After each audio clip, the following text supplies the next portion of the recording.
হতাশা মাদক দিয়ে দূর হয় না। হতাশা দূর হবে, বলে দিব, তিনটা জিনিস, মাত্র তিনটা। কয়টা ভাই? এক, 5 ওয়াক্ত নামাজ। এক কি? নামাজে আপনি অজু করে সেজদা দেন, ইনশাল্লাহ আপনার মনে প্রশান্তি না আসলে আমাকে এসে বলেন যে আসে না। চোখের পানি, মনের আবেগ যা আছে আপনার ভিতরে, কষ্ট, দুঃখ, যন্ত্রণা, সব আল্লাহকে ঢেলে দিবেন ইনশাল্লাহ। নিজের আবেগ ধরে রাখবেন এখানে, আপনি আল্লাহর জন্য ঢেলে দিবেন। মানুষকে আবেগ দেখা কি লাভ? মানুষ আপনার চোখের পানির মর্ম বুঝবে? মানুষ কি মানুষের চোখের পানির মর্ম বোঝে? আপনার পিতা যদি মারা যায়, আমার কাছে এসে দোয়া চান, কান্নাকাটি করে, আমি দোয়া করতে পারবো, কিন্তু আমি কিন্তু আপনার ফিলিংসটা বুঝতে পারবো না। আপনার অনুভূতি কে বুঝতে পারবেন? আল্লাহ পাক আপনার ঘাড়ের রগের চেয়েও কাছে আছে। সুবহানাল্লাহ, সুবহানাল্লাহ, আল্লাহ পাক ঘাড়ের রগের চেয়ে কাছে আছে। গতকালকে বাংলাদেশের একজন বরেণ্য আলেমের সাথে একটা কনফারেন্সে ছিলাম। উনি বলছিলেন যে এক ব্যক্তি, এটা শোনেন, এক ব্যক্তি খুব তার শখ যে তিনি সাহাবীদের মতো নামাজ পড়া শিখবেন। কথা বুঝতে পারছেন? সাহাবীদের মতো নামাজ শিখবেন। তো একজন বরেণ্য আলেমের কাছে এসেছেন, এসে বলছেন যে আমাকে সাহাবীদের মতো নামাজ শিখিয়ে দেন। তখন সেই আলেম আরেকজন আলেমের সন্ধান দিয়েছেন, যা তুমি তার কাছে যাও, তিনি শেখাবেন। তো সেই ব্যক্তি একটু অবাক হয়েছেন, কারণ যাকে প্রশ্ন করেছিলেন তিনি অনেক বড় মুহাদ্দিস, আর যার কাছে পাঠানো হচ্ছে তিনি অত বড় মুহাদ্দিস নন, কিন্তু আবেদ, আমল করেন। তাকে গিয়ে বলছেন উনি আমাকে পাঠিয়েছেন সাহাবীওয়ালা নামাজ শিখিয়ে দেন। তখন তিনি বলছেন ঠিক আছে, সুন্দর করে অজু করে আসো, সুন্দর করে অজু করে আসো। অজু করার সময় খালি খেয়াল রাখবা যে আমি অজু করছি শুধু আল্লাহর সন্তুষ্টির জন্য। কি খেয়াল রাখবেন? অজু করছি শুধু আল্লাহকে রাজি খুশি করার জন্য অজু করছে, আর কোনো উদ্দেশ্য নাই আমার। অজু করতে যাচ্ছে, তিনি আবার বলছেন দাঁড়াও, শুধু আল্লাহকে রাজি খুশি করার জন্য অজু করো। আবার শুরু করছেন, আবার বলছেন শোনো, শুধু আল্লাহকে রাজি খুশি করার জন্য অজু করো। এভাবে বলতেই আছেন। নামাজে দাঁড়িয়েছেন, দাঁড়ানোর আগে বলছেন শোনো, শুধু আল্লাহকে রাজি খুশি করার জন্য নামাজ পড়ো। বলতেই আছেন। এক পর্যায়ে সে ব্যক্তি নামাজ শুরু করলো। নামাজে মনোযোগ এদিক ওদিকে যায়, আর তার মাথায় এটা আসে, এই শুধু আল্লাহকে রাজি খুশি করার জন্য আমাকে নামাজ পড়তে হবে, শুধু আল্লাহকে রাজি খুশি করার জন্য নামাজ পড়তে হবে। এই চিন্তা তার মনের মধ্যে ঘুরপাক খাচ্ছে। এভাবে নামাজটা সে শেষ করে চিন্তা করছে যে নামাজ তো পুরোপুরি মনোযোগ দিতে পারলাম না। বারবার মাথার মধ্যে এরকম চিন্তা আসছে, আল্লাহ আমাকে তো মাফ করে দাও, নামাজটা আমার মনে হলো না ঠিক মতো। তখন সে ফিরে এসে তার সে ওস্তাদকে বলছেন আমার তো নামাজ এরকম করে পড়লাম, কিন্তু শেষমেশ মনে হলো যে নামাজটা হয়তো কবুল হয় নাই, আল্লাহর কাছে খুব মাফ চাইলাম, আল্লাহ আমাকে মাফ করে দাও, নামাজটা মনে হলো না। তখন সেই যে প্রথম ব্যক্তি যিনি পাঠিয়েছেন তিনি বলছেন এটাই হলো সাহাবীওয়ালা নামাজ। তারা আল্লাহকে রাজি খুশি করার জন্য নামাজ পড়তেন, নামাজ শেষ করে আল্লাহর কাছে ইস্তেগফার করতেন, আল্লাহ কিছুই হলো না, কিছুই হলো। আমার কথা কি বুঝতে পারছেন?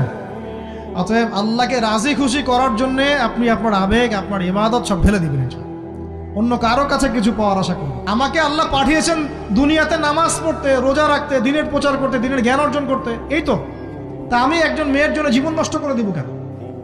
আমি তাহলে আল্লাহর কাছে কি মুখ দেখাবো, আর নবীর কাছে কি মুখ দেখাবো?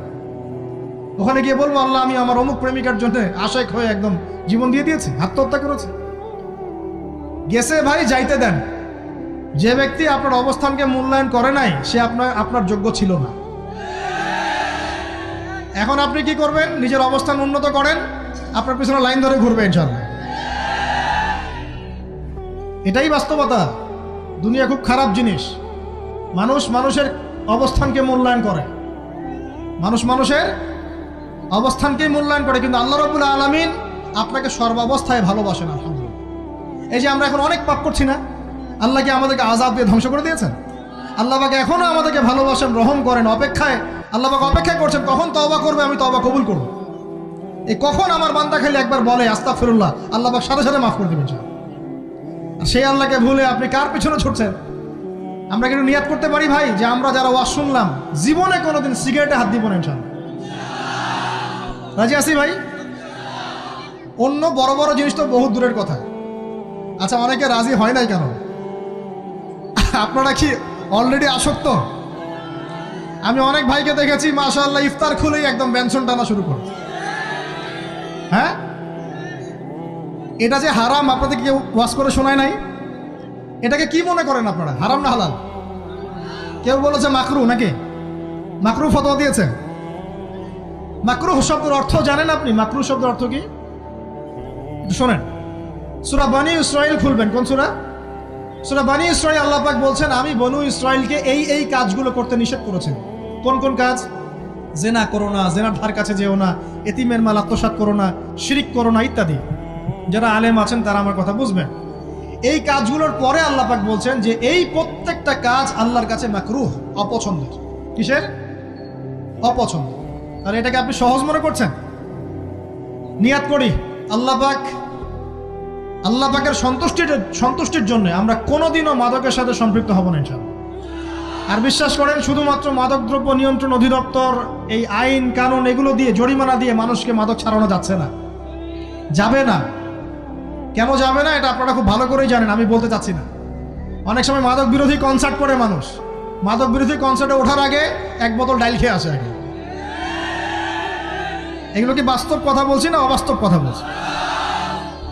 আমাদের যুবক ভাইরা কোশ্চিনকালেও মাদকের ধার কাছে যাবেন না ইনশাআল্লাহ। একটা হাদিস খালি মনে রাখেন, এই হাদিসটা মনে রাখেন। নবী সাল্লাল্লাহু আলাইহি ওয়াসাল্লাম বলেছেন, কেউ যদি মাদকদ্রব্য সেবন করে তার 40 দিনের নামাজ কবুল হবে না। সিগারেট একটা খেয়েছি, 40 দিন নামাজ নাই। এরপর যদি সে তওবা করে আল্লাহ মাফ করে দিবে। আবার যদি মাদক খায় আবার 40 দিন কবুল হবে না। যদি আবার তওবা করে আল্লাহ মাফ করে দিবে। আবারও যদি খায় আবারও 40 দিন কবুল হবে না। আবারও তওবা করলে আল্লাহ আবার মাফ করে দিবে।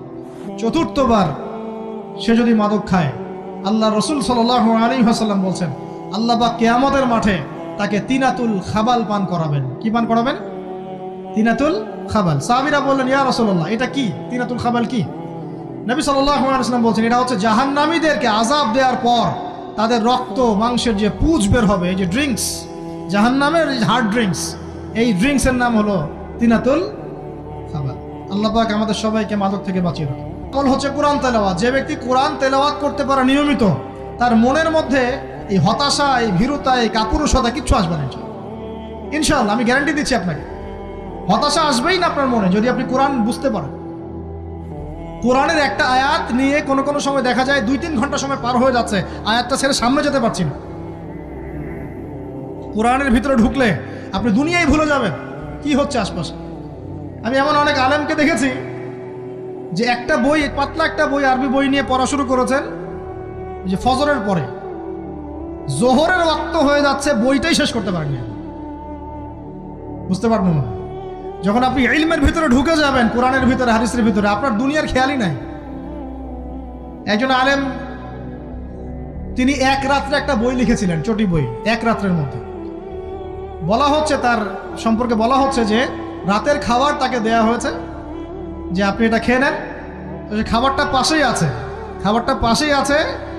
খাবারটা খাবো, এটা লিখে খাবারটা খাবো, এরকম তার চিন্তা ছিল।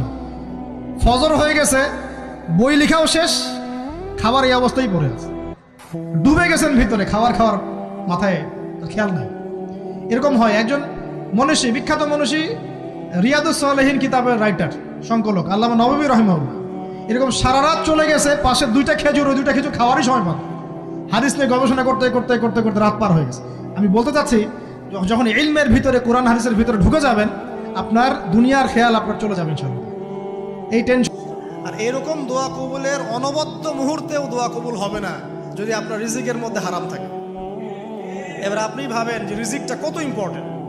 এভাবে রাতিল্লাযী লা ইয়াদুররু মা ইসমিহি শাইউন ফিল আরদ ওয়ালা ফিস সামা ওয়া হুয়া সামিউন আলিম, এই দোয়া সকাল সন্ধ্যায় 3 বার।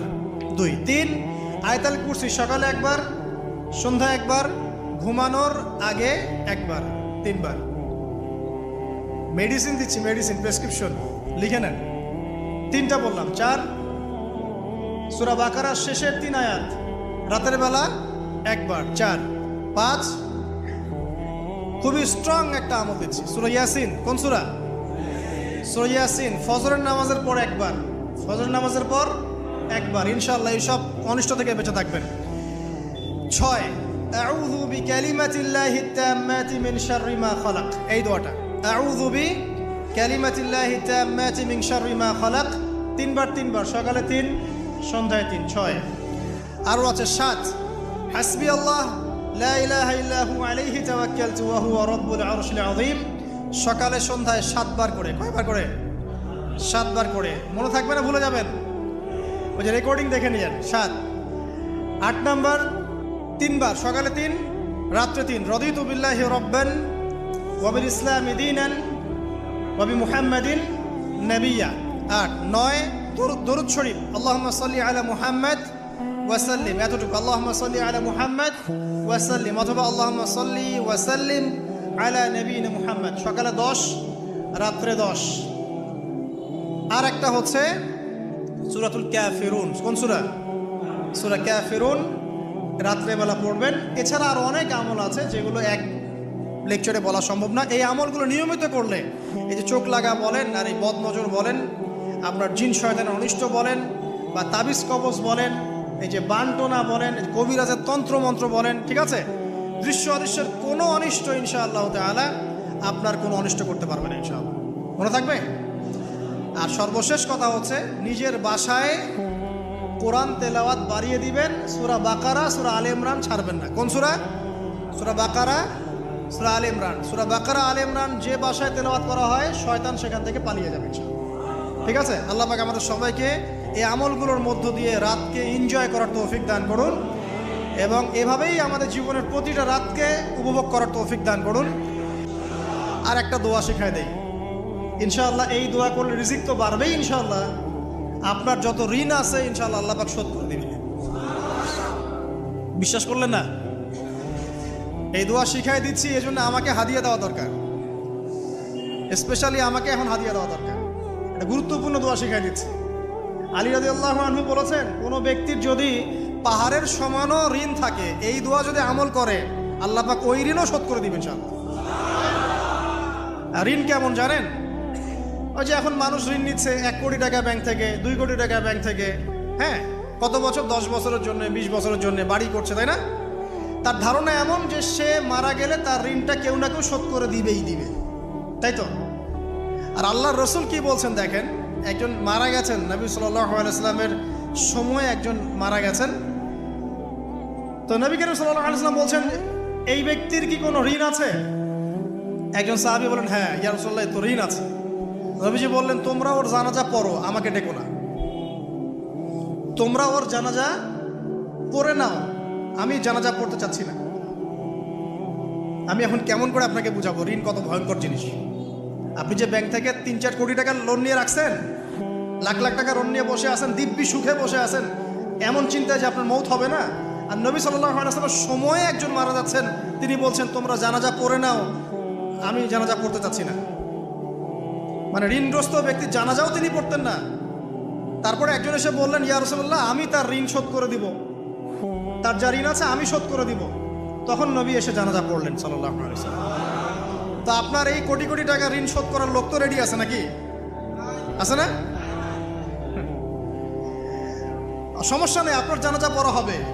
কারণ হুজুরকে আপনি 5,000 টাকা দিবেন, হুজুর জানাজা পড়াই দিবে, কোনো সমস্যা নেই। তারপরে আপনার মিলাদও হবে, আপনার একটা বড়সড় দোয়াও হবে ইনশাআল্লাহ। কিন্তু আল্লাহ পাক বলেছেন, শহীদ, আল্লাহর পথে যুদ্ধ করে শহীদ হয়েছে, এই ব্যক্তির আত্মাও ঝুলে থাকে যতক্ষণ পর্যন্ত না তার ঋণটা শোধ করা হয়। এবার বলেন আমি কি বুঝাবো আপনাকে? আর কিছু বলতে হবে? তো এখন সেই দোয়া শিখাচ্ছি আপনাদেরকে, যে দোয়া শিখলে আপনারা ঋণ থেকে বাঁচবেন ইনশাআল্লাহ। কত দিবেন বলেন? আচ্ছা, হ্যাঁ, এই তো শুকরিয়া।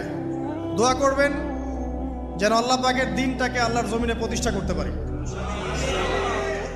আমার সাথে বলেন, দোয়াটা হচ্ছে, আল্লাহুম্মা ইকফিনি বিহালালিকা আন হারামিকা ওয়া আগনিনি বিফদলিকা আম্মান সিওয়াকা।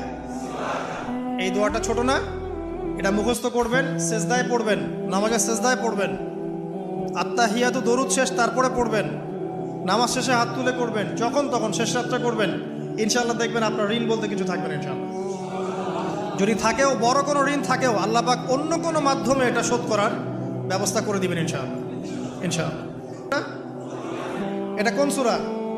ইযা ওয়াকাআতিল ওয়াকিয়া, এই সূরাটা যে ব্যক্তি রাতের বেলা পড়বে, একটা বর্ণনা এসেছে যে দারিদ্রতা আপনাকে স্পর্শ করবে না ইনশাআল্লাহ।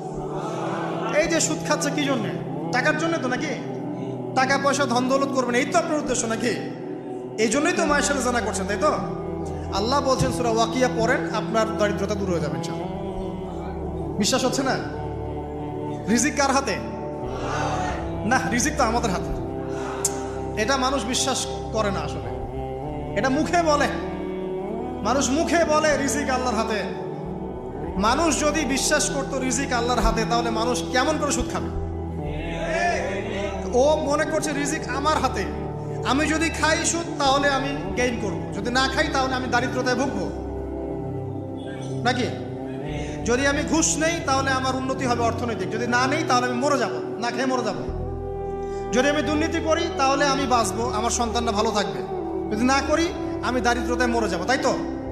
এই কনসেপ্ট ছাড়া কেউ এগুলা কাজ এমনি করতে পারে নাকি? নিঃসন্দেহে আমরা মনে করি যে রিজিকের মালিক আমরা, আল্লাহ নয়।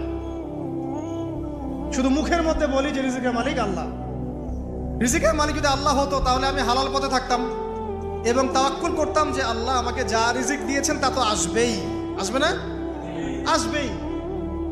আমাকে আপনাকে যদি আল্লাহ পাক, কি বলবো, এটা কোন জেলা? লালমনিরহাট।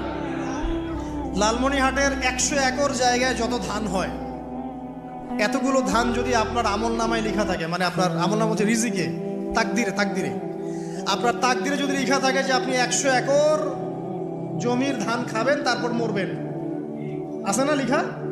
আচ্ছা, একটা দানা কম বেশি হবে? আপনি যদি আল্লাহর প্রতি তাওয়াক্কুলই করেন তাহলে আপনি আল্লাহর পথে থাকবেন, বিশ্বাস করবেন যে আল্লাহ পাক যেটা লিখে রাখছে আমার তাকদিরে রিজিক, এর একটা দানা রেখেও আমি পৃথিবী থেকে যাব না, সিম্পল। তখন আপনার অন্য পথে যাওয়ার কোনো কারণ নাই। আর যখন আপনি বিশ্বাস করবেন না, না এটা আমার হাতে, আমি যত পরিশ্রম করব তত রিজিক বাড়বে, আমি যত ঘুষ নিব তত বাড়বে, যত সুদ খাবো তত বাড়বে, যত দুর্নীতি করবো তত বাড়বে, তখন তো রিজিকের এই পুরো দায়িত্বটা আল্লাহ পাক আপনার হাতে ছেড়ে দিবেন। আল্লাহ পাক আপনাকে কোনো বারাকা দিবেন না। ইয়ামহাকুল্লাহু রিবা ওয়া ইউরবিস সাদাকা। সদকা করলে সম্পদ বৃদ্ধি পায়, আর রিবার মধ্য দিয়ে সম্পদ ধ্বংস হয়ে যায়, একদম মাটিতে মিশে যায়। কিভাবে ধ্বংস হয় সেটা এখন আলোচনা করার সুযোগ নাই, সময় নাই। আমি ইনশাল্লাহ আরেকদিন শুধু রিবা নিয়ে আলাদা আলোচনা করবো। এটা সমাজের নিচু লেভেল থেকে উঁচু পর্যন্ত দরিদ্র মানুষদেরকে আরো দরিদ্র করবে আর ধনীদেরকে আরো ধনী করবে। সম্পদ এক শ্রেণীর মানুষের হাতে গিয়ে জমা হয়ে যাবে, সবার হাতে সম্পদ এভাবে সার্কুলেট করতে থাকবে না। আর যখন আপনি জাকাত ভিত্তিক অর্থনীতি চালু করবেন, সদকা করবেন, হালালে থাকবেন, ব্যবসা করবেন, তখন সম্পদ এক হাত থেকে আরেক হাতে ঘুরতে থাকবে। এটা এমনি বুঝবেন না, ইনশাআল্লাহ আরেকদিন বুঝাবো। আসেন, যে দারিদ্রতা দূর করতে চান, সচ্ছলতা চান, কয়েকটা কাজ করেন। এই যে বললাম, 1 নাম্বার সূরাতুল ওয়াকিয়া তেলাওয়াত করেন, 5 ওয়াক্ত নামাজ জামাতে পড়েন, ডেইলি কিছু সময়ের জন্য কোরআন তেলাওয়াত করেন, আর আল্লাহর কাছে রিজিক চান, জিকির বেশি বাড়ায় দেন। পারবেন না ইনশাআল্লাহ? তো রাত সংক্রান্ত নবী সাল্লাল্লাহু আলাইহি ওয়াসাল্লামের বেশ কিছু আমল আছে,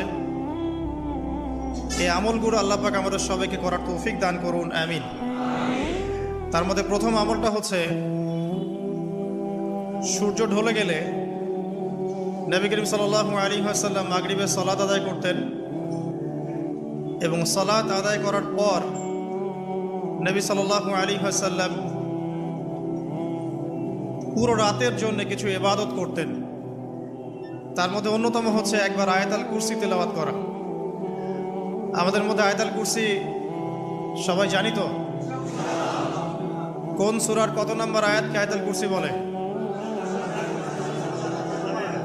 সূরা বাকারার 255 নম্বর আয়াত। মাশাআল্লাহ। আয়াতুল কুরসির ব্যাপক ফজিলত আছে। যে ব্যক্তি প্রত্যেক ফরজ নামাজের পর, প্রত্যেক ফরজ সালাতের পরে যে ব্যক্তি আয়াতুল কুরসি তেলাওয়াত করবে, নবী করিম সাল্লাল্লাহু আলাইহি ওয়াসাল্লাম বলেছেন, সেই ব্যক্তির জান্নাতে যাওয়ার জন্যে শুধু এতটুকু বাধা, সেটা হলো তার মওত।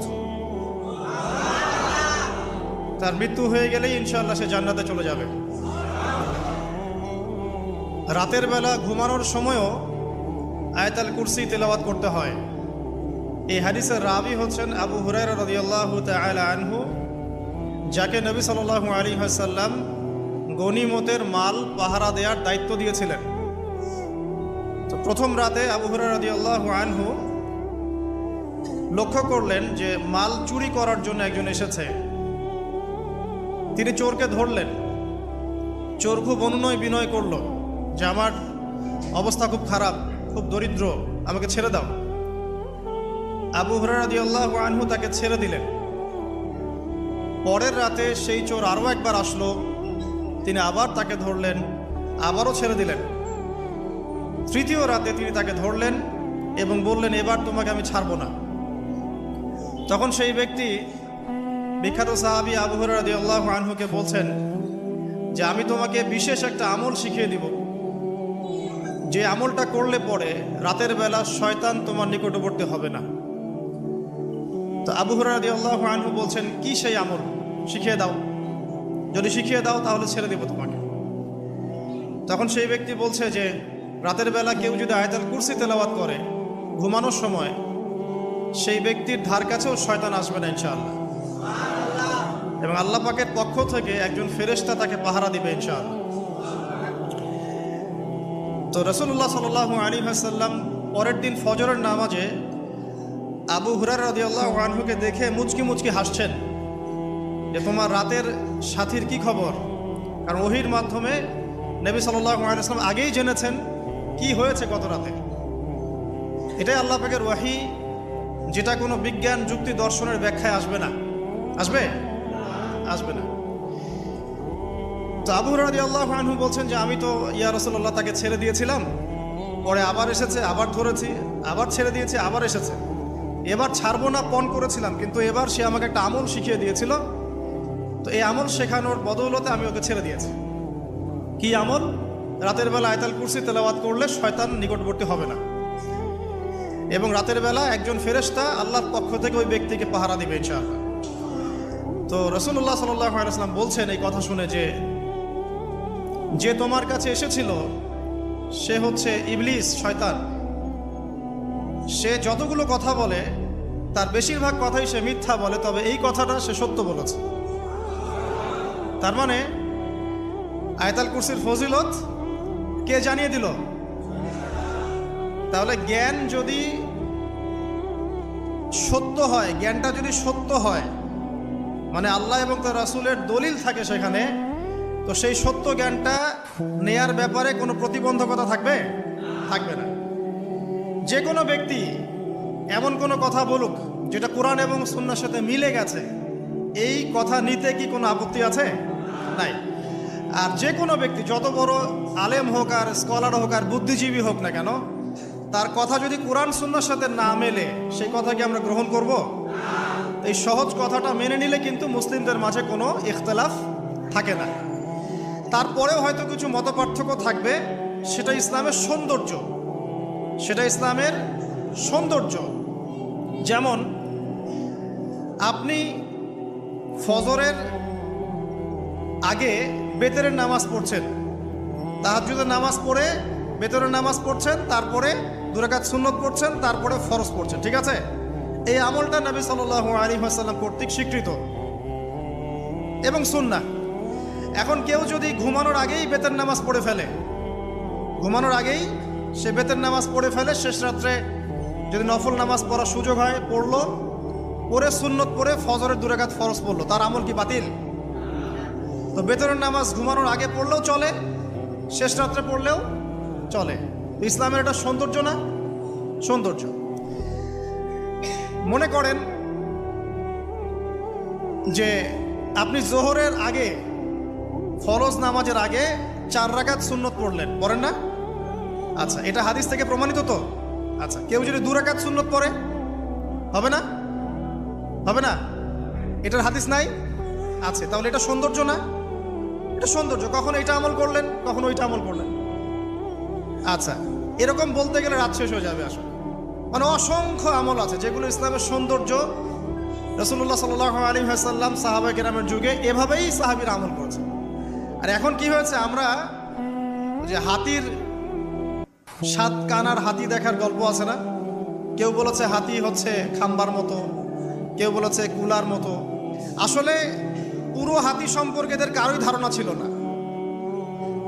আমাদের সমস্যা হচ্ছে আমরা ইসলামের অংশ বিশেষকে ফলো করি, এর বাইরে কিছু পেলে আমরা মনে করি সেটা আর ইসলামে নাই। তাই হয় না? আমি যতটুকু জানি বুঝি এতটুকু আমল করি, এর বাইরে যদি কোনো দলিল থাকেও সেটা মানার ব্যাপারে আমাদের আগ্রহ থাকে না। তখনই কিন্তু ইসলামকে নিয়ে আমরা এই যে দলীয়করণে চলে যাই, আর আস্তে আস্তে মুসলিম উম্মার ঐক্যটা নষ্ট হয়। ঐক্য নষ্ট হতে হতে আজকে কি অবস্থাটা তো দেখতেই পাচ্ছেন। তো আগে ওই জায়গাটা শেষ করি। নবী করিম সাল্লাল্লাহু আলাইহি ওয়াসাল্লাম রাতের বেলা এই আমলটা করতেন। কি করতেন? আয়াতুল কুরসি তেলাওয়াত করতেন। আরেকটা গুরুত্বপূর্ণ আমল, সেটা হচ্ছে সূরা বাকারার শেষের 3টা আয়াত তেলাওয়াত করতেন। কয়টা আয়াত? কোন কোন হাদিসে আছে 2টা আয়াত। এই যে 3টা আয়াত কোন হাদিসে, আবার কোন হাদিসে 2টা আয়াত। কেউ যদি 2টা পড়ে তার আমল কি বাতিল হবে? আর যদি কেউ 3টা পড়ে আরো ভালো, উত্তম। ঠিক আছে, তো শেষের 3টা আয়াত হচ্ছে লিল্লাহি মা ফিস সামাওয়াতি, এখান থেকে নিয়ে ফানসুরনা আলাল কওমিল কাফিরিন পর্যন্ত। নবী সাল্লাল্লাহু আলাইহি ওয়াসাল্লাম বলেছেন, রাতের বেলা কেউ যদি এই আমলটুকু করে, শুধু এতটুকুই পড়ে, সূরা বাকারার শেষের 3টা আয়াত বা 2টো আয়াত, সারা রাতের জন্য যথেষ্ট হয়ে যাবে ইনশাআল্লাহ। মানে সারা রাত নফল পড়লে যে নেকি হইতো, আপনার এই আমলটা করলে সে নেকি হয়ে যাবে ইনশাআল্লাহ। এবং আরেকটা ব্যাখ্যা হচ্ছে, সারা রাতের দৃশ্য অদৃশ্যের যে ক্ষতি আছে, দৃশ্য অদৃশ্যের অনেক ক্ষতি আছে, এগুলো এখনকার সায়েন্স বিশ্বাস করে না। আর সায়েন্স বিশ্বাস করে না বলে যে আমরা বিশ্বাস করবো না এমনটাও নাই। ঠিক আছে, নবী সাল্লাল্লাহু আলাইহি ওয়াসাল্লাম বলেছেন, রাতের বেলা তোমরা বাচ্চাদেরকে সন্ধ্যাবেলা ছেড়ে দিও না। সন্ধ্যাবেলা বাচ্চাদেরকে ছেড়ে দিও না, আগে ভালো করে সন্ধ্যাটা হয়ে যাক, যদি ছাড়তে হয় তারপর ছেড়ো। তারপর রাতের রাত যখন গভীর হবে তখন তোমরা এলোপাথালি ঘোরাফেরা করো না, রাস্তাঘাটে বনে জঙ্গলে ঘোরাফেরা করো না। কারণ এই সময় এমন কিছু মাখলুককে আল্লাহ পাক ছেড়ে দেন যাদেরকে তোমরা দেখো না। এখন বিজ্ঞান যেটা প্রমাণ করতে পারে নাই, এটা কি বিজ্ঞানের ব্যর্থতা না ইসলামের ব্যর্থতা? যদি বৈজ্ঞানিকভাবে আপনি প্রমাণ করতে না পারেন তাহলে সেটার কোনো অস্তিত্ব নাই। এই কথাটাকে ডাহা মিথ্যা কথা। যদি মুমিন হতে চান তাহলে এই কথার উপরে এসে ইসলাম কবুল করতে হবে। যদি মুমিন মুসলিম হতে চান এই কনসেপ্টটার ঊর্ধ্বে এসে ইসলাম কবুল করতে হবে। আল্লাহ রব্বুল আলামিন এবং তার রাসূল যা বলেছেন সেটাই চূড়ান্ত সত্য, সেটা আমরা প্রমাণ করতে পারি বা না পারি, এটাকে অন্ধভাবেই বিশ্বাস করতে হবে। এটাই হচ্ছে একটা মৌলবাদী কনসেপ্ট। আর এভাবে ইসলামের মৌলিক বিষয়গুলোকে না মানলে কেউ মুসলিমই হবে না। কথা কি বুঝতে পারছেন? আচ্ছা, তিনি বলছেন রাতের বেলা এমন কিছু মাখলুক বের হয় যাদেরকে তোমরা দেখো না। দুষ্ট জিন বের হয়। কি বের হয়? জিন জাতি নাই পৃথিবীতে? আল্লাহ পাক সূরা জিন নামে একটা গোটা সূরা নাজিল করেছেন, পড়েন নাই? হাফেজ আছে না এখানে মানুষ?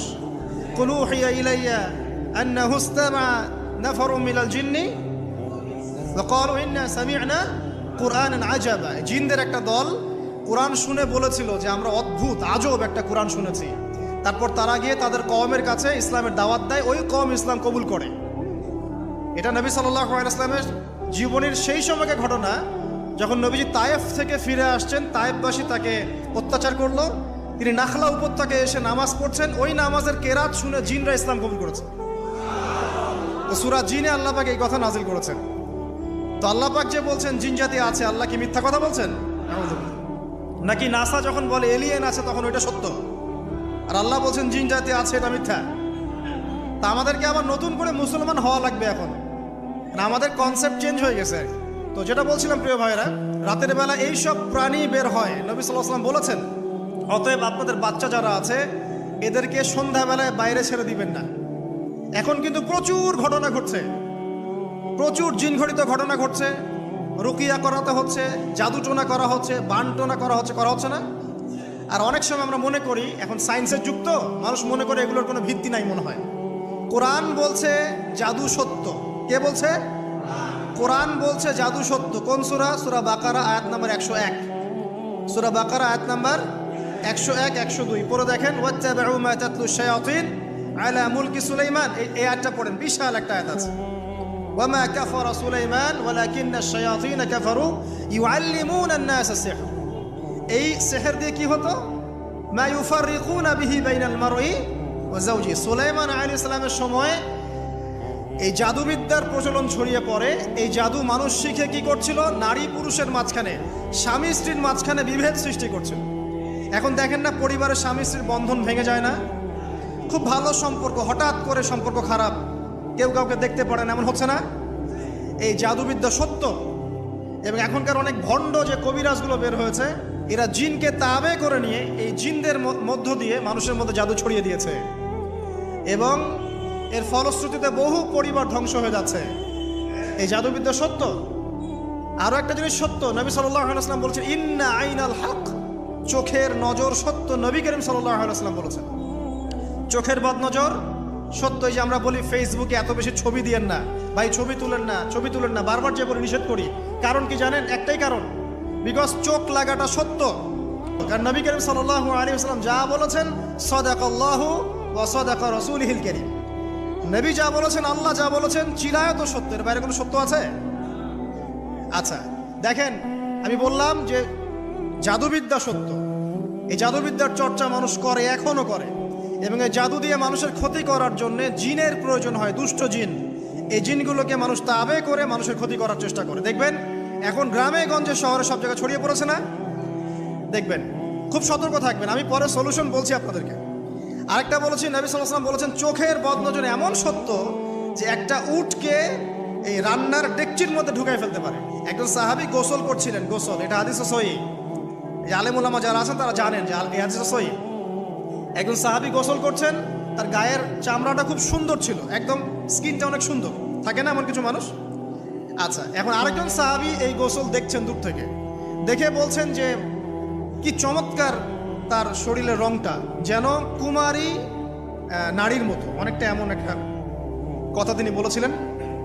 সাথে সাথে এই সাহাবী অজ্ঞান হয়ে পড়ে গেছে। কোন সাহাবী? যিনি গোসল করছিলেন।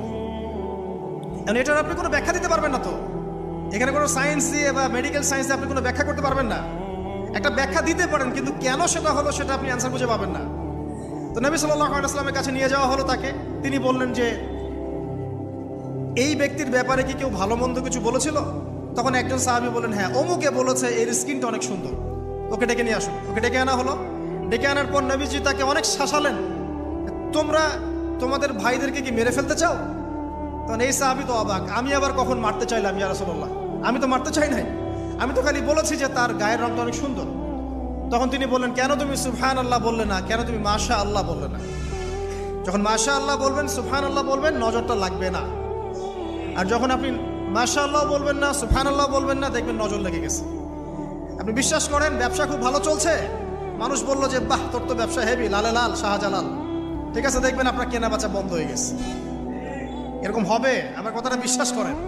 এটা কিন্তু সায়েন্স প্রমাণ করতে পারবেন না, আল্লাহ এবং তার রাসূল বলেছেন, তার উপরে কোনো সত্য নেই। আছে সূরা কাহফ 29 নম্বর আয়াত পড়ে দেখেন, আল্লাহ পাক বলছেন ওয়াকুলিল হাক্কু মির রাব্বিকুম, সত্য সেটাই যা তোমার রবের পক্ষ থেকে আসে।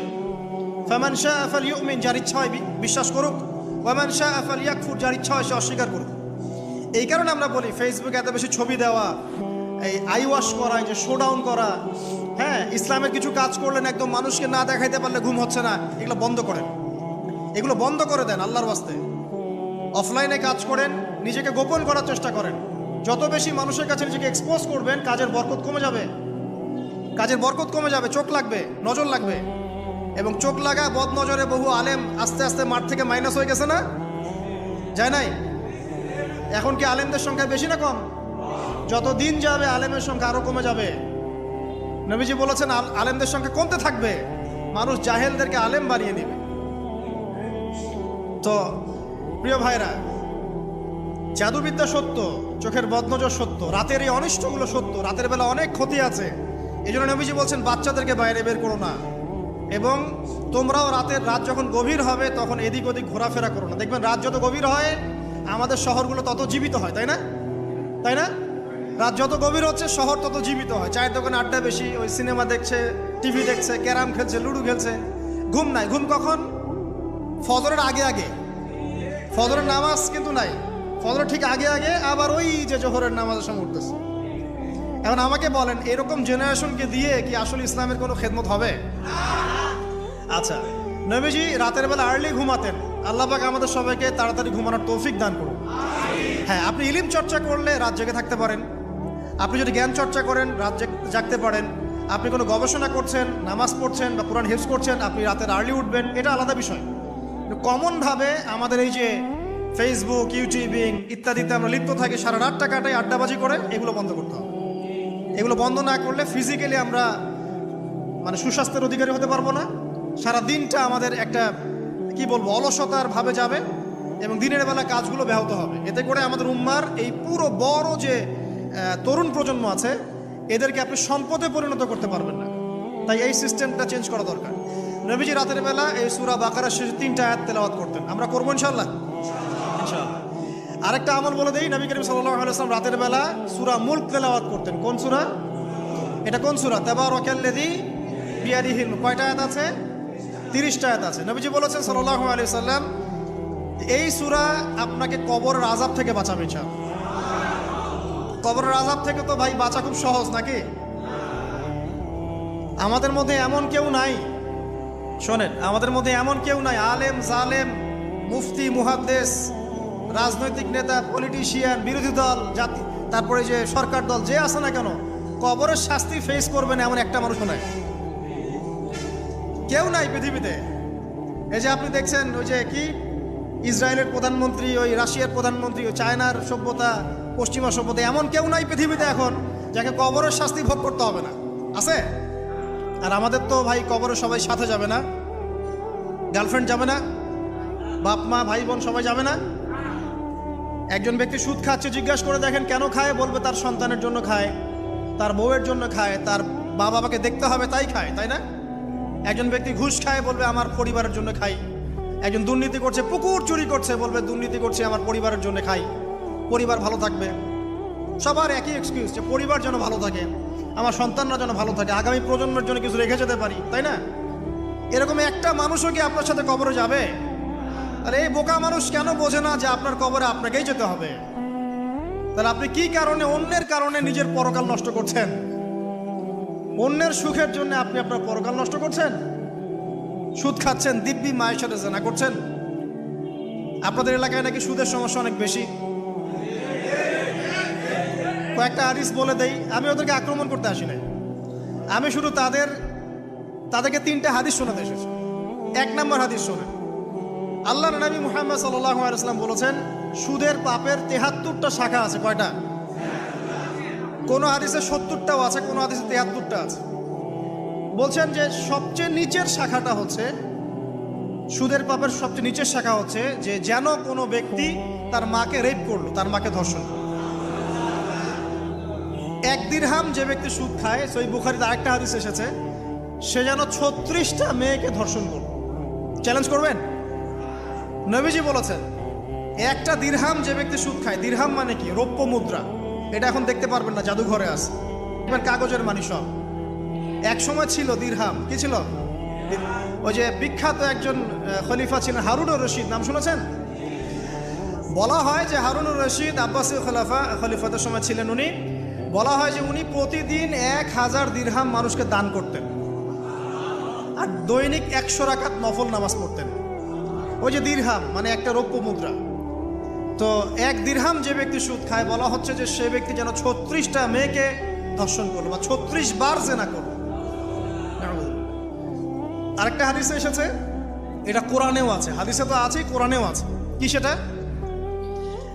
আল্লাহ পাক বলছেন ইয়া আইয়ুহাল্লাযীনা আমানু, হে মুমিনগণ, ইত্তাকুল্লাহ, তোমরা আল্লাহকে ভয় করো, ওয়া যারু মা বাকিয়া মিনার রিবা, সুদের অবশিষ্ট যে টাকা পয়সাগুলো আছে, চক্রবৃদ্ধি হারে যে সুদ খাচ্ছ, ছেড়ে দাও, ছেড়ে দাও। কারণ ওয়া ইল্লাম তাফআলু, যদি তোমরা এটা না করো তাহলে ফাযানু বিহারবিন মিনাল্লাহি ওয়া রাসূলিহি, তাহলে আল্লাহ এবং তার রাসূলের সাথে যুদ্ধের ঘোষণা শুনে রাখো। এই যে সুদের পাপের সবচেয়ে উঁচু শাখাটা হচ্ছে এটা। সবচেয়ে উঁচু শাখা হচ্ছে যে ব্যক্তি সুদ খাচ্ছে, যে দিচ্ছে, যে লিখে রাখছে এবং যে সাক্ষী থাকছে, 4 জনকে নবীজি বলেছেন সমান পাপী, এবং প্রতি দিরহামে এরা 36 বার করে ধর্ষণের পাপ লেখা হচ্ছে। এখন আমি বলি, একটা ব্যক্তি যদি আপনাদের এলাকায় পাওয়া যায়, একজন ব্যক্তি বা একজন ছেলে হোক আর মেয়ে হোক, একটা ব্যক্তি পাওয়া যায় যে ব্যক্তি নিয়মিত জেনা করে, আপনি তাকে কিভাবে ট্রিট করবেন? আপনি কি তাকে সম্মান করবেন? তাকে সালাম দিবেন? তার বাসায় গিয়ে খাবেন? সে যদি আপনাকে দাওয়াত করে খাওয়ায়, খাবেন? একটা মেয়ে যদি একবার জেনা করে, আপনি তার সাথে এরকম করবেন? আর আপনি প্রতিদিন সুদ খাচ্ছেন, প্রতিদিন জেনা করছেন, কিন্তু আপনার কোনো ফিলিংস নাই। ফিলিংস নাই কেন আমি সেটা বলি, ফিলিংস নাই কেন সেটা আমি বলছি আপনাকে। ফিলিংস নাই এই কারণে যে আপনার এই দেহটার ভিতরে একটা আত্মা আছে, রূহ আছে না? একটা কলব বলে একটা কথা আছে না? এই কলবটা আপনার মরে গেছে, জীবিত নাই। আপনার দেহের মধ্যে কোনো কলব নাই, বা কলব থাকলেও সেটা মুর্দা, এটা জিন্দা না।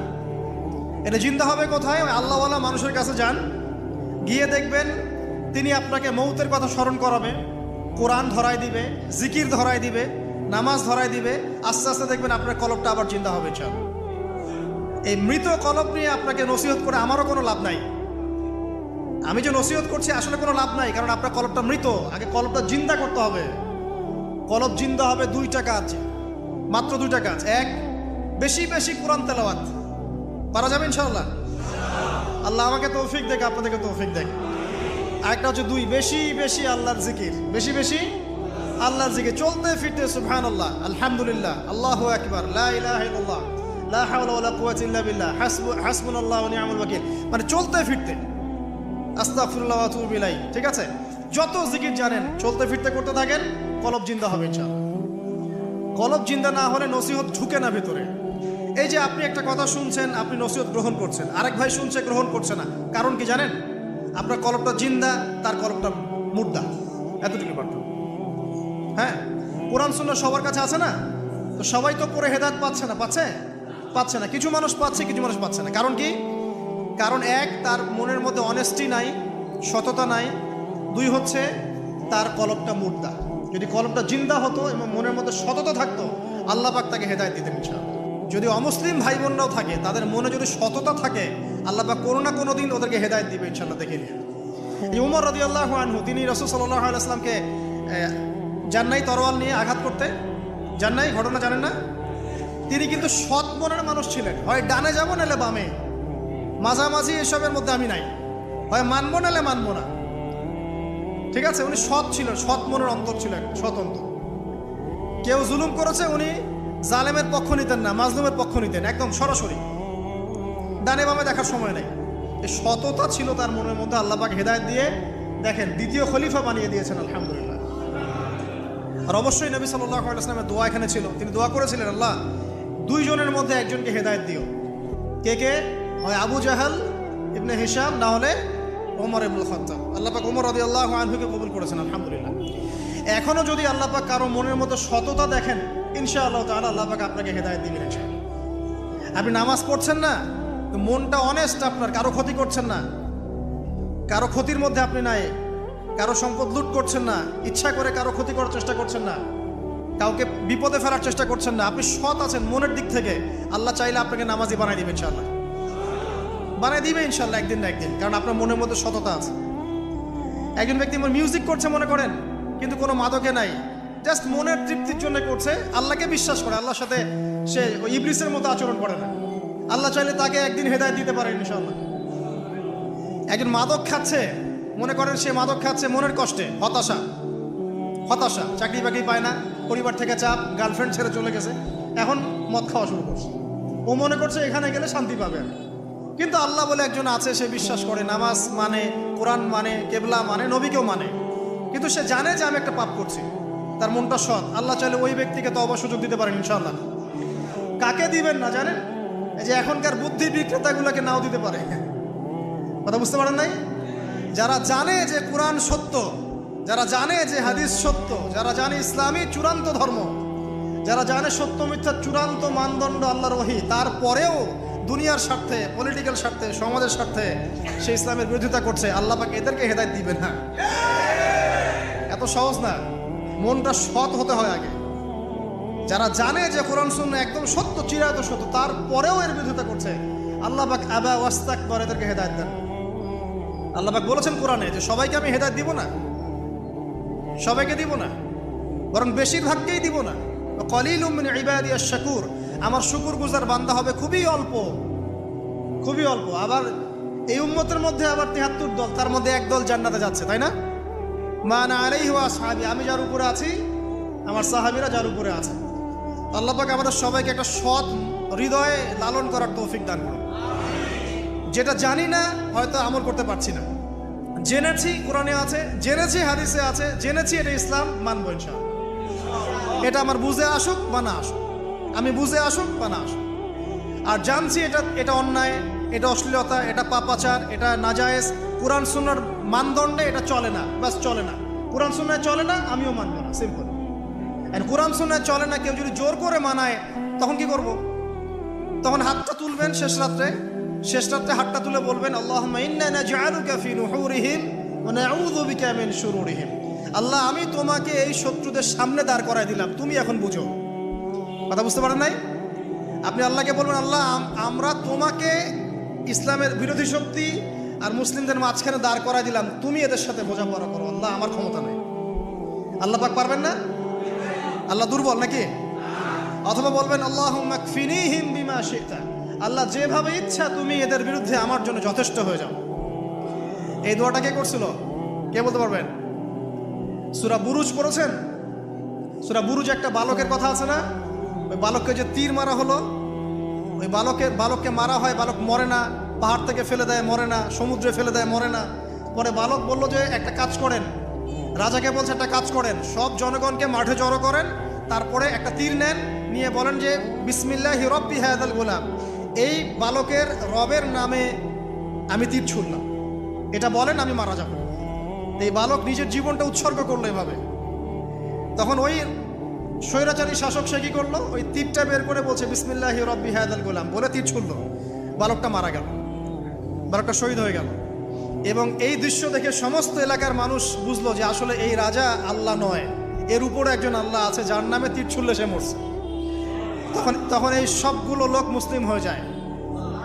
তারপর ওই রাজা কি করেছে? এই সবাইকে আগুনে ফেলে দিয়েছিল। পড়ে দেখেন, তাফসীর ইবনে কাসির পড়েন, জালালাইল পড়েন, এই যে মারিফুল কোরআন পড়েন, মারিফুল কোরআন নাই বাসায়? মারিফুল কোরআন পড়েন, ওখানে দেখেন সবাইকে আগুনে ফেলে দিয়েছে। শেষমেশ একজন মা আর তার কোলে একটা বাচ্চা। তো মা এখন লাফ দিতে ভয় পাচ্ছে, বাচ্চা আছে কোলে। ঠিক সেই মুহূর্তে ওই বাচ্চা কথা বলে উঠেছে। সে বাচ্চা বলেছে, হে আম্মা, তুমি লাফ দাও, ভয় পেও না, যে আগুন তুমি দেখছো এর নিচে জান্নাত আছে। তো ইতিহাসে 3 জন শিশু কথা বলেছে, দুগ্ধপোষ্য শিশু, তার মধ্যে এই বাচ্চাটা একজন। আরেকজনকে কে বলতে পারবেন? হ্যাঁ, ঈসা ইবনে মারিয়াম, তিনি কথা বলেছেন না? কথা বলেছেন। তো আল্লাহ পাক চাইলে এটা করতে পারেন না? এমনটা বিজ্ঞান বলবে যে একটা বাচ্চা কথা বলতে পারে, 2 মাসের বাচ্চা? তার মানে আল্লাহ ভুল, বিজ্ঞান সত্য? না বিজ্ঞান ভুল, আল্লাহ সত্য? কোনটা? আপনাদের আকীদা ঠিক করেন। এক কথা, কোরআন সুন্নায় যা আছে এর বাইরে সত্যের কোনো উৎস নাই। আছে? নাই। দ্বিতীয় কথা হচ্ছে, হ্যাঁ, কোরআন সুন্নাহর সাথে যাই মিলে যাক না কেন, যে কোনো দর্শন, যে কোনো মতবাদ, যে কোনো থিওরি, যে কোনো স্কুল অফ থট মানতে কোনো আপত্তি আছে? নাই। আর কোরআন সুন্নাহর সাথে যা মিলবে না মানবো? মানবো না। আর মানবো না বললে কি আমরা আক্রমণ করতে যাব? না। আমরা কি করব? আমরা আমাদের মতবাদটা প্রচার করব। ধর্মে কি বাড়াবাড়ি আছে? জোর করে মুসলিম বানাতে হবে? হবে না। আমরা ইসলামের দাওয়াতটাকে যুগোপযোগীভাবে বিজ্ঞান দিয়ে, দর্শন দিয়ে, দলিল প্রমাণ দিয়ে মানুষের সামনে উপস্থাপন করব। যারা গ্রহণ করার করবে, যারা করার না করার করবে না। লাকুম দীনুকুম ওয়ালিয়া দিন, তোমাদের দিন তোমাদের, আমার দিন আমাদের। আল্লাহ নবীকে আল্লাহ পাক বলেছেন ফাযাক্কির ইন্নামা আনতা মুযাক্কির, তুমি উপদেশ দাও, তুমি শুধুমাত্র উপদেশদাতা। লাস্তা আলাইহিম বিমুসাইতির, তুমি কারো প্রতি দারোগা নও। জোর করে চাপিয়ে দিতে হবে না, ইসলাম দিতে হবে? হবে না। আল্লাহ পাক আমাদের সবাইকে পরিপূর্ণ ইসলাম পালন করার তৌফিক দান করুন, আমিন। অনেক গভীরে চলে আসছি, আসেন আবার রাতে চলে আসি। রাতটা কিভাবে এনজয় করতে হয় এটাই আমাদের আজকের লেকচারের টপিক। মানে আমরা কিন্তু জীবনটাকে অনেক বোর মনে করছি না? এই যে ব্যবসা বাণিজ্য, চাকরি বাকরি, বিবি বাচ্চা, পরিবার, অনেক অনেক যন্ত্রণা নাকি, অনেক সমস্যাই না? কিন্তু আল্লাহ পাক ইসলাম দিয়েছেন কিন্তু জীবনটা উপভোগ করার জন্য। কি জন্যে? উপভোগ করার জন্যে। আমরা আগে ভাবতাম আল্লাহ পাক ইসলাম আসলে কি জন্য দিলেন মানব জাতির? উত্তর হচ্ছে 3টা। 1, ইহকালীন সাফল্য, 1। 2, পরকালের মুক্তি। আর 3 হচ্ছে আপনার জীবনটাকে উপভোগ করার জন্য। আপনি জীবনটাকে ইসলাম দিয়ে যেভাবে উপভোগ করতে পারবেন, অন্য কোনো বিষয় দিয়ে পারবেন না। পারবেন? পারবেন না। আসেন দেখেন কিভাবে। রাতটা নিয়েই কথা বলি। এই যে রাত হয়ে গেল, আমরা আয়াতুল কুরসি পড়ব, আমরা সূরা বাকারার শেষ 3 আয়াত পড়ব, সূরা মুলক পড়ব। ওয়া মান ইয়াত্তাকিল্লাহ ইয়াজআল লাহু মাখরাজা, আল্লাহ পাককে যে ভয় করবে আল্লাহ পাক তার জন্য রাস্তা খুলে দিবেন ইনশাআল্লাহ। ওয়া ইয়ারযুকুহু মিন হাইথু লা ইয়াহতাসিব, এবং এমন উৎস থেকে আল্লাহ পাক রিজিক দিবেন যেটা সে কল্পনাও করতে পারে না। এটা আল্লাহ পাক তাওয়াক্কুল রাখেন। জাস্ট ওই ইসমাঈল আলাইহিস সালামের মায়ের মতো, হাজরা আলাইহিস সালাম ইব্রাহিম আলাইহিস সালামকে বলছেন, আপনি আমাকে এখানে ছেড়ে যাচ্ছেন কি জন্য? ইব্রাহিম বলছেন আল্লাহর আদেশে। তখন তিনি বলছেন, তাহলে আল্লাহ আমাকে ফেলে দিবে না ইনশাআল্লাহ। সেই মায়ের গর্ভ থেকে ইসমাইলের মতো সন্তানের জন্ম হলো, যেই সন্তানকে বাবা বলছে যে আমি তোমাকে জবাই করছি, স্বপ্নে দেখেছি, ফানজুর মাদা তারা, তোমার রায় কি? সে বলছে ইয়া আবাতি ফাআল মা তুমার, আপনাকে যে আদেশ করা হয়েছে আপনি সেটাই করেন। সাতাজিদুনি ইনশাআল্লাহু মিনাস সাবিরিন, ইনশাআল্লাহ আপনি আমাকে ধৈর্যশীল পাবেন। দেখেন কোন মায়ের গর্ভ থেকে কোন সন্তান। তাকে কি বাবা মানুষ করেছিলেন? না, তাকে তার মা মানুষ করেছেন। তো ওই রকম তাওয়াক্কুলকারিনী হাজারা আলাইহিস সালামের মতো মা যদি ঘরে ঘরে থাকে, বোন আর স্ত্রী ঘরে ঘরে থাকে, তখন ইসমাইলি প্রজন্ম আসবে ইনশাআল্লাহ। আর আমাদের মতো এই যে এখন দেখছেন না কি হচ্ছে, মারামারি, কাপড় খোলা, কাপড় ছোট, ব্লাউজ সারা সারি, কি চলছে মাশাআল্লাহ, মানে কি যে চলছে ভাই জগতে এখন।